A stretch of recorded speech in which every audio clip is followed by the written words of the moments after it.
ప్రభువారు సిద్ధపరిచిన మాటలు మనము ధ్యానం చేసుకుందాం. పౌలు గారు ఫిలిప్పీయులకు రాసినటువంటి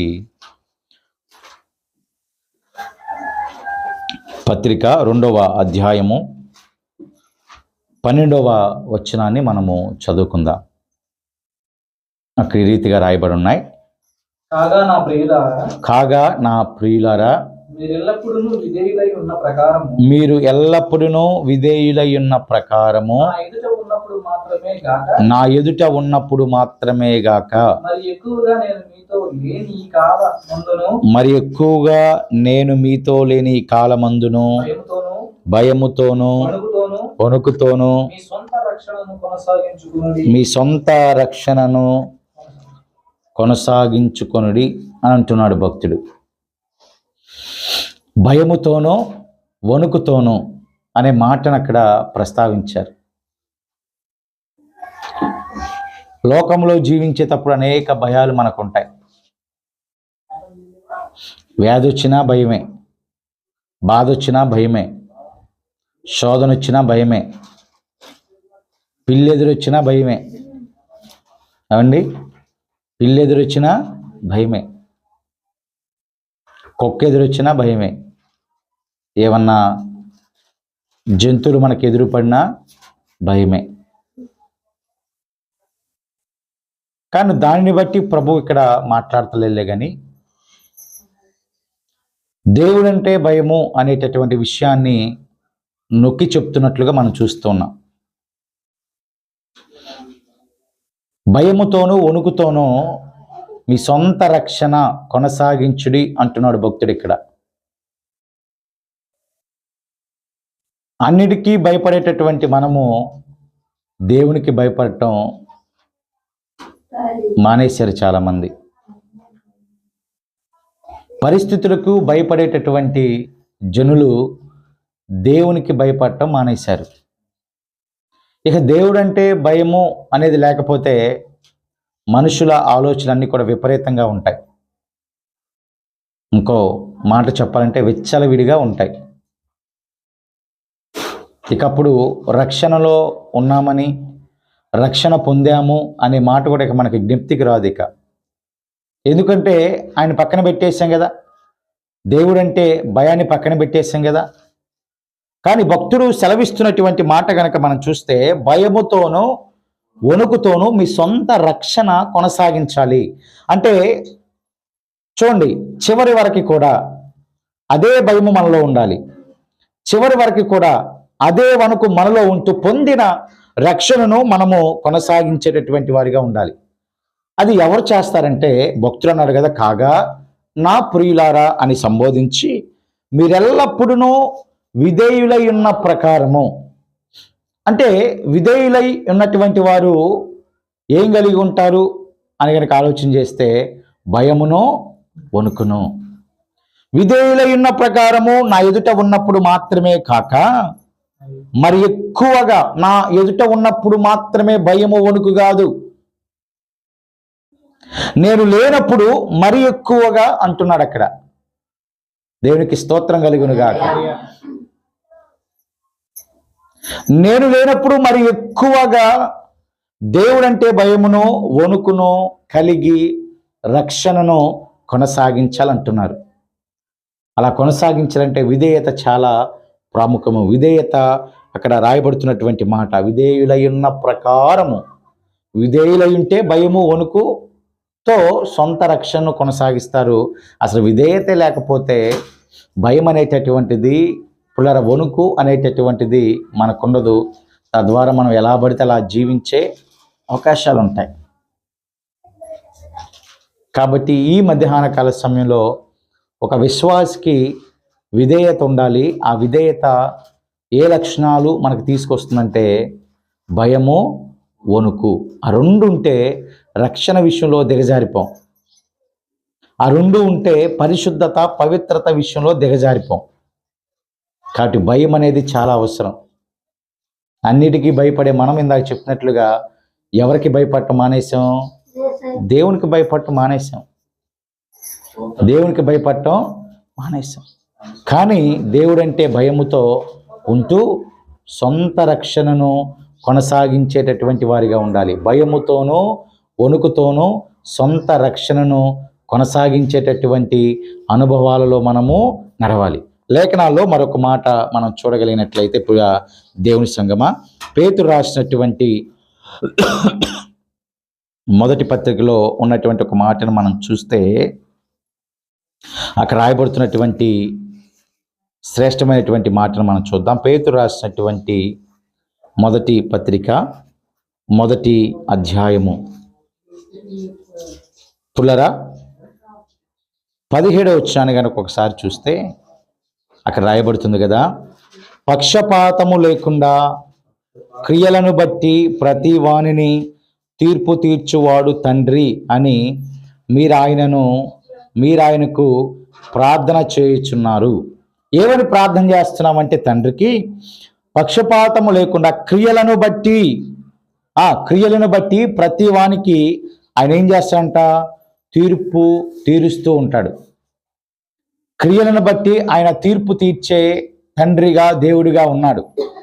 ఆ మాటకి కొనసాగింపుగా ఆయన చెప్పబడుతున్నటువంటి మరొక మాట ఏంటంటే, తండ్రి అని మీరు ఆయనకు ప్రార్థన చేయుచున్నారు గనుక మీరు పరదేశులై ఉన్నంత కాలము భయముతో గడుపుడి అన్నాడు. ఎలాగంట? భయముతో గడుపుడి. పరదేశులుగా ఉన్నంత కాలము భయము అనేది మనం కలిగి ఉండాలి. నిజమే, ఈ యొక్క లోకంలోనికి మనము యాత్ర చేయటానికి వచ్చాం. మనము పరదేశులము అని లేఖనాలు మాట్లాడుతూ ఉన్నాయి. మరి యాత్ర చేయటానికి పరదేశులుగా ఉన్నటువంటి మనము దేనిని కలిగి ఉండాలంటే భయమును అని లేఖనాలు మాట్లాడుతూ ఉన్నాయి. ఎందుకంటే తండ్రి ప్రతి వానికి వాని క్రియలను బట్టి తీర్పు తీర్చేటటువంటి తండ్రిగా ఉన్నారు. కాబట్టి ఇగో పరదేశులుగా ఉన్నంత కాలము భయముతో గడపాలి. భయముతో గడిపితే ఆ ఆనందాన్ని మనం చూస్తాం, రక్షణ ఆనందాన్ని మనం చూస్తాం. బొత్తిగా భయము లేని జీవితాన్ని గడిపితే అసలు కష్టాల పాలైనటువంటి జీవితాన్ని మనం చూస్తామండి. మీరు భయముతో గడుపుడి, వణుకుతో రక్షణ కొనసాగించుడి, భయముతో రక్షణ కొనసాగించుడి అని లేఖనాలు మాట్లాడుతూ ఉన్నాయి. ఆ భయమే ఉంటే, ఆ వణుకే ఉంటే దైవజనులు ఉన్నప్పుడు మాత్రమే కాకుండా లేనప్పుడు కూడా మరి ఎక్కువగా అదే భయము అదే వణుకు మనలో ఉంటే జీవము కలిగిన దినాలను మనం చూస్తాం. అందుకే కీర్తన గ్రంథంలో ఒక మాట రాయబడింది. ఇప్పుడు ఆ మాటను కూడా మనం చూస్తే 34వ కీర్తనను ఒకసారి మనము చదువుకున్నట్లయితే అక్కడ ఈ మాట రాయబడింది కదా, చదవండి పుల్లరా. 34వ కీర్తన 12వ వచనాన్ని ఒకసారి చూద్దాం. బ్రతుకగోరు వాడెవడైనా ఉన్నాడా? మేలు నొందుచు అనేక దినములు బ్రతుకగోరు వాడు ఎవడైనా ఉన్నాడా అని ప్రశ్న సంధిస్తున్నాడు భక్తుడు. బ్రతుకగోరు వాడు ఎవడైనా ఉన్నాడంటే అందరూ బ్రతకటానికే కదండి. ఏమండి, ఇప్పుడు ఎవరి దగ్గరికైనా వెళ్ళి అయ్యా నీకు బ్రతకాలని ఉందా, చనిపోవాలని ఉందంటే ఏం ప్రశ్న అడిగేవారు అంటారు. నువ్వు అడిగే ప్రశ్న అర్థం ఉందా అంటారు. అంటే అందరి ఉద్దేశం ఏమై ఉంది ఇక్కడ? బ్రతకాలనే ఆశ. బ్రతకాలనే ఆశ అయితే ఉంది. కానీ భక్తుడు మరొక మాటను జోడించాడు అక్కడ, మేలు నందుచు అనేక దినాలు బ్రతకాలి అని ఆశ కలిగి ఉంటున్నారా అంటున్నాడు. బ్రతకటం అందరూ బ్రతుకుతారండి. ప్రపంచంలో ఉంటున్నటువంటి అందరూ జనులు బ్రతుకుతూనే ఉన్నారు. కానీ దేవుని ఉద్దేశం ఏముంది అక్కడ? మేలు నందుచు, దేవునికి స్తోత్రం కలుగును గాక, మేలు నందుచు అనేక దినములు బ్రతుకగోరు వాడు ఎవరైనా ఉన్నాడా? ఎవరుంటారో తెలుసా పిల్లరా? ఇందాక మూలవాక్యంలో మనం చూసాం, భయముతోనూ వణుకుతోనూ సొంత రక్షణను కొనసాగించే వారు మాత్రమే మంచి దినములను మేలు నొందుచు జీవకరమైనటువంటి దినములను చూస్తారు వాళ్ళు. ఆమేన్. బ్రతకటం అందరూ బ్రతుకుతారండి. ఎలాగోలా మనం బ్రతికేస్తాం అనే ఆలోచన ప్రతి మనుషునికి ఉంటుంది. కానీ దేవుని విధానం అది కాదు. భక్తులుగా మార్చబడినటువంటి మనుషుల విధానం అది కాదు. విశ్వాసులుగా మార్చబడినటువంటి వారి విధానం అది కాదు. దేవుని విధానం అసలు అది కాదు. మనుషుల విధానం అంటే విశ్వాసులుగా మార్చబడినటువంటి వారి విధానం కూడా ఏమాత్రం అది కాదు. వారు ఎలా ఉండాలంటే మేలు నొందుచు అనేక దినములు బ్రతికే వారిగా ఉండాలి. అది దేవుని యొక్క ఆశ ప్రియులారా. మరి మేలు నొందుచు మనం బ్రతుకుచున్నామా? కృపనందుచు మనం బ్రతుకుచున్నామా? అమ్మ బ్రతుకుచున్నాం మనం. కొంతమంది బ్రతకొచ్చు, ఆమె కొంతమంది బ్రతకలేకపోవచ్చు. కారణం ఏమని చెప్పాడు భక్తుడు అక్కడ? భయము వణుకు లేదు కాబట్టి. పరదేశులుగా ఉన్నంత కాలము ఏముండాలి? మీలో భయం ఉండాలి. భయము ప్లస్ వణుకు ఏం చేసిద్దంటే రక్షణను ముందుకు నడిపించింది. జీవకరమైన మేలుకరమైనటువంటి దినములు చూచేటట్లుగా చేసింది. ఇది కరువైన ప్రతి వారు కూడా మంచి దినాలను, మేలుకరమైన దినాలను ఏమాత్రమో చూడలేరండి. జస్ట్ బ్రతుకుతారు. జీవించుచున్నామన్న పేరైతే మనకు ఉంటుంది, కానీ మనం ఎలాగుంటామంటే మృతులుగానే ఉంటామంట. పేరైతే ఉంటుంది కానీ మన స్వభావము లేకపోతే అంతయు కూడా మృతమే. కాబట్టి జీవిస్తున్నామంటే మేలు నొందుచు జీవిస్తూ బ్రతికే వారిగా మనం అవ్వాలంటే భయముతోనూ వణుకుతోనూ మీరు విధేయులై ఉన్న ప్రకారము నేనున్నప్పుడు మాత్రమే కాకుండా నేను లేనప్పుడు కూడా మరీ ఎక్కువగా అన్నాడు. ఏమంటే దేవుడు అంటే లేకపోతే దైవజనులు అంటే భయం ఎప్పుడు ఉండిద్ది అంటే నిశ్చయంగా చెప్పాలంటే ఖచ్చితంగా దైవజనులు ఎదురుగా ఉన్నప్పుడు ఖచ్చితంగా భయపడతారు. ఇంకా కొన్నిసార్లు చెప్పాలంటే అసలు దైవజనులు ఎదురున్నా కొంతమంది భయపడరు. భయపడాల్సిన అవసరం లేదు అనే యాటిట్యూడ్తో ఉంటారు కొంతమంది. అంటే ఎలాగ వాళ్ళు బిహేవ్ చేస్తారంటే వారికి నచ్చినట్లుగా, ఇంకా చెప్పాలంటే ఏమాత్రము గౌరవము లేనటువంటి విధంగా కొంతమంది మనుషులు ప్రవర్తిస్తూ ఉంటారు. చూస్తూ ఉంటారు సమాజంలో, మనం చూడొచ్చు ఇవన్నీ మనుషులు ప్రవర్తిస్తున్నటువంటి వింత పోకడలు. కానీ భక్తుడు ఏమంటున్నాడు ఇక్కడ? నేనున్నప్పుడు కాదయ్యా, నేను లేనప్పుడు మరి ఎక్కువగా భయపడాలంట. అసలు జనాభా ఉన్నప్పుడే భయపడకపోతే, దైవజనులు ఉన్నప్పుడే భయం లేకపోతే, దేవుడు ఉన్నాడు అనే భయం లేకపోతే ఇక లేనప్పుడు ఎలాగుంటారండి? ఇంకా ఘోరంగా ఉండరంటారా? ఖచ్చితంగా ఘోరంగానే ఉంటారు. కానీ వారి దినములు ఏమి కూడా ఆశించినట్లుగా ఉండవండి. వారి దినములు ఏమి కూడా వారు కోరుకున్నట్లుగా ఏమాత్రం కూడా ఉండవు. మంచి దినాలు చూడాలంటే, మంచి జీవము కలిగిన దినాలు చూడాలంటే భయాన్ని, వణుకును కలిగి ఉన్నటువంటి వాటిని కొనసాగించాలి. అప్పుడు మనము మంచిగా మేలుతో బ్రతుకుతాం. ఎలీషా వారు, ఏలియా గారు చనిపోయినటువంటి తదుపరి గొప్ప పరిచర్య చేస్తున్నాడు. రాజుల 2వ గ్రంథము 4వ అధ్యాయము 1వ వచనాన్ని చూద్దాం.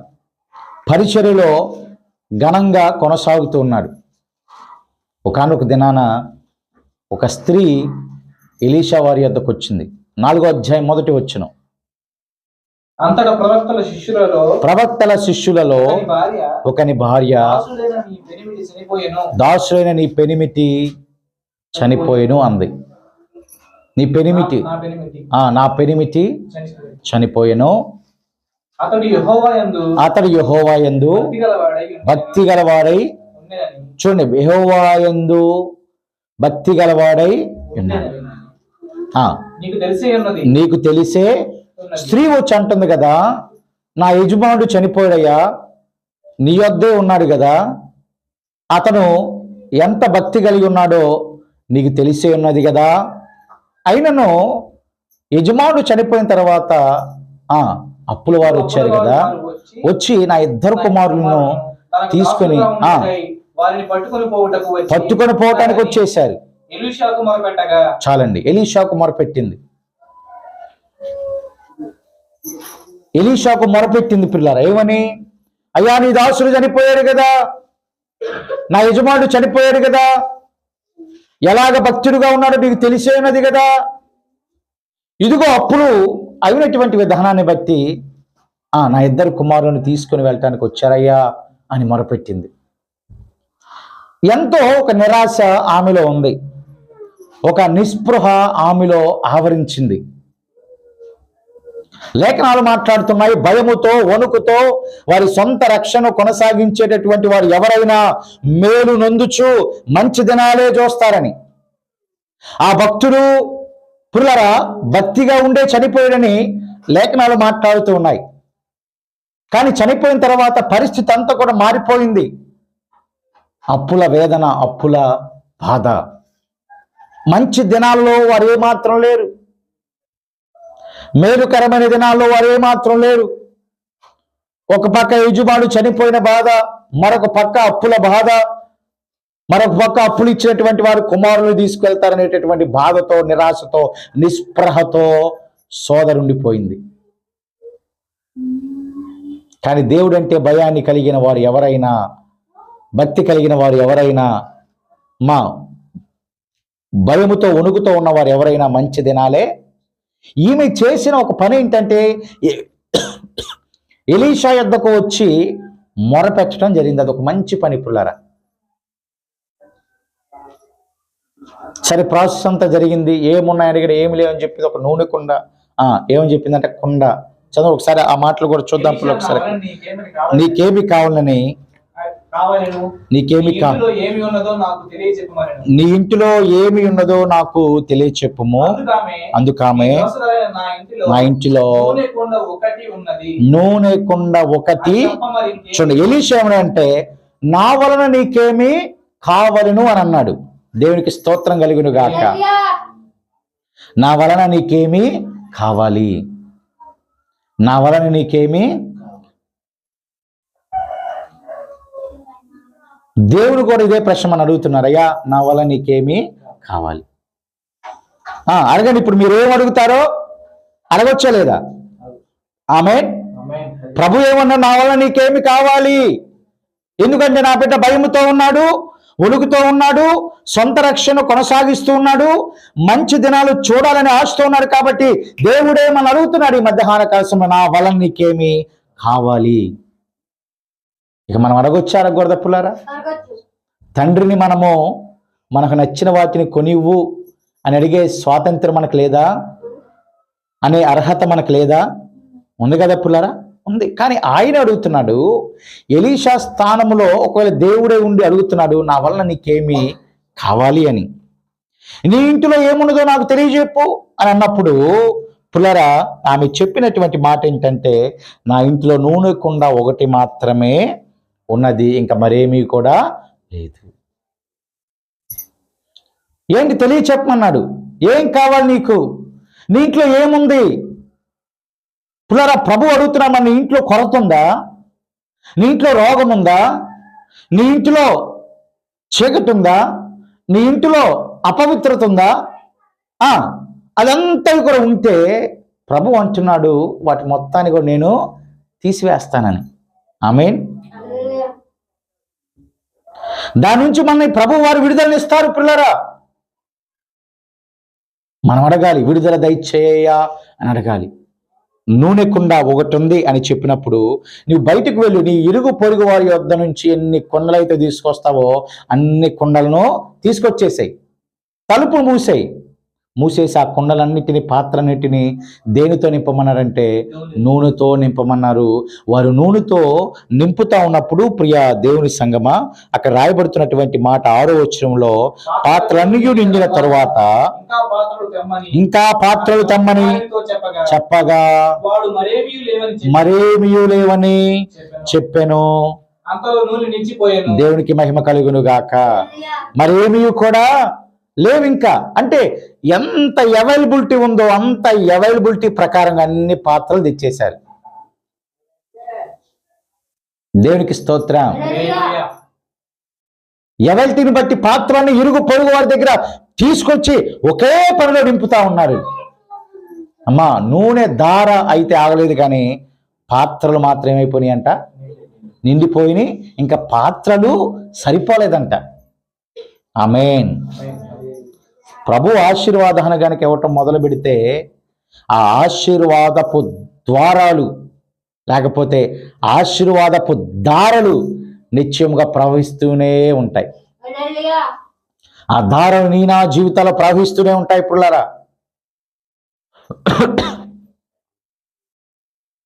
ఎందుకంటే భయముతో వణుకుతో మనం ఉన్నాం కాబట్టి, సొంత రక్షణ కొనసాగిస్తున్నాం కాబట్టి ఆశీర్వాదపు దారులు మన జీవితాల్లో ప్రవహిస్తూనే ఉంటాయి.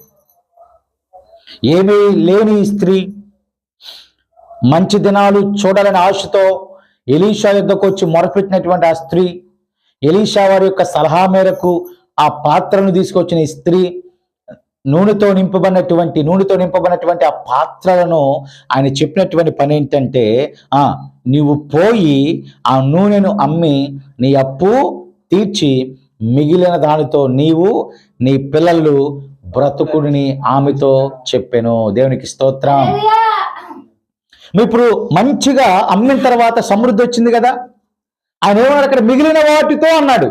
అంటే అమ్మబడగా ఇంకా సమృద్ధి వాళ్ళకు ఉంది. అక్కడ అమ్మబడగా అప్పు మొత్తం తీర్చబడగా సమృద్ధి ఉంది కాబట్టి మిగిలిన దానితో నీవు నీ పిల్లలు ఏమని చెప్పాయంట, జీవించమని.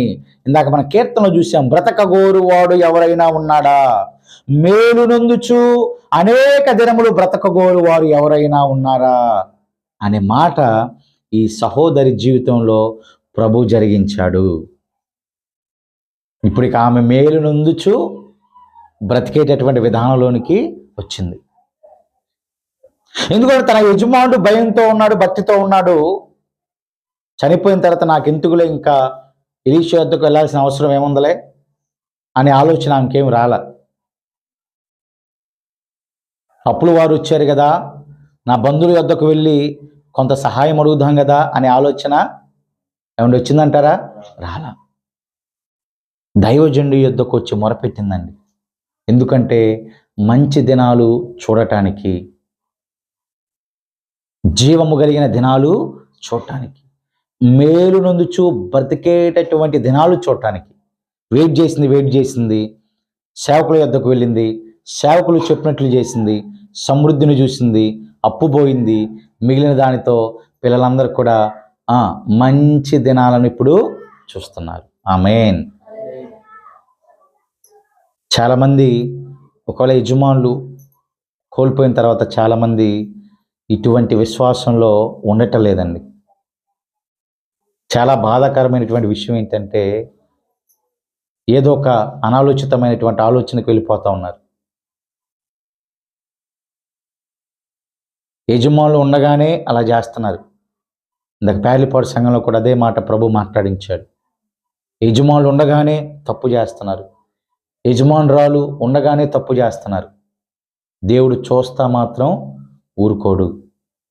ఈమెలో ఎంత భక్తి ఉంటే యజమానుడు చనిపోయినా కూడా దైవజను యొక్క సముఖానికి వచ్చి దైవజను యొక్క సహాయాన్ని కోరుకుందో, దేవుని యొక్క సహాయాన్ని కోరుకుందో.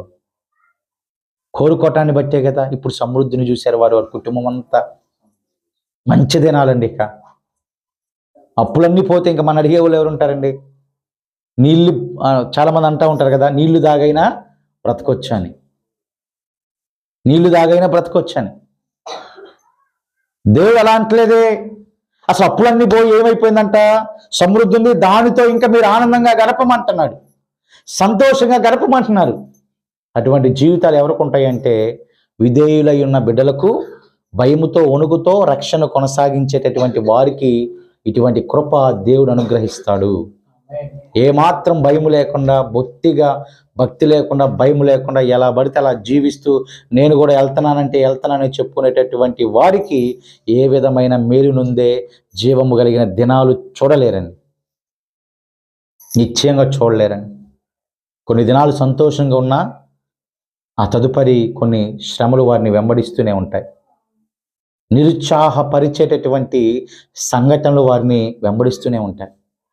కాబట్టి మధ్యాహ్న కాలంలో మేలునందుచు మంచిగా బ్రతకాలని ఆశ నీకుంటే, నా కుటుంబము మేలునందుచు మంచిగా జీవించాలి అనే ఆలోచన ఉంటే, నీవు నీ కుటుంబంతో పాటు కలిసి విధేయులై ఉన్న ప్రకారముగా భయముతో వణుకుతో దైవజనులు ఉన్నను లేకపోయినను, లేకపోతే మరి ఎక్కువగా ఉండాలంట. ఆమేన్. చాలా మంచి మాట కదా. అంటే ఉన్నప్పుడు ఇంత భయం ఉంటే లేనప్పుడు ఇంత ఉండాలంట. ఆమేన్. చూడండి ఎంత స్ట్రాంగ్గా పౌలు గారు మూడేసారో చూడండి. అక్కడ ఉన్నప్పుడు ఇంతే, అసలు లేనప్పుడు ఇంకా ఎలా ఉండాలంట, ఎక్కువగా ఉండాలి, మరి ఎక్కువగా ఉండాలంట.